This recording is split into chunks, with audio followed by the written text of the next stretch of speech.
old are you? I'm 22. And what is your major? I'm a theater major. Why are you a theater major? I don't know. Honestly, like, that's my last year of high school. I started getting into acting. I really appreciated just all the work that went behind it, because I never thought, I always thought you get a script and you just go in front of the camera and you do your best, but there's so much work that goes behind it. And when I was in high school, I really found looking at interviews of actors very interesting, and having them describe their process and their character. And so a lady came up to me my orientation, because I did theater, but there's I did performing arts. It was just dance to theater. I was theater, sure, let's go with it. I just went with it. Was a gut feeling. I felt like it was something I wanted to do. Okay. And would you describe yourself as a Black creative? I am. And why do you think being a Black creative is so important? Because no one else is going to tell our stories for us.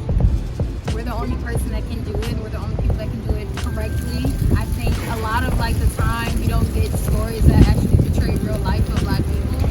And being a young Black creative now, it is really important, because we get to form the stories that we never had growing up. A lot of the stories that I was interested in growing up, they all came from white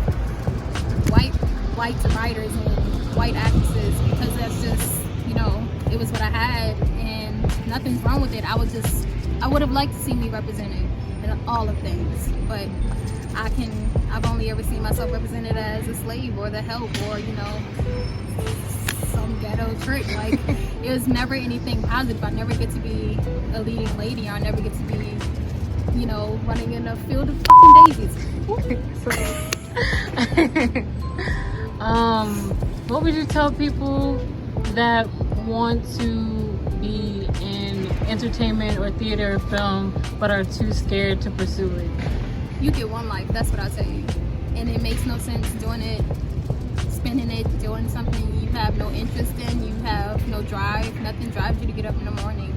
If you're going to do it because it makes you get up in the morning. Getting up in the morning is the hardest thing. It's the hardest part of the job of the day. If you have something to motivate that as your job, or just something that you're working towards, that's a good enough reason right there. All right. Well, thank you, Imani.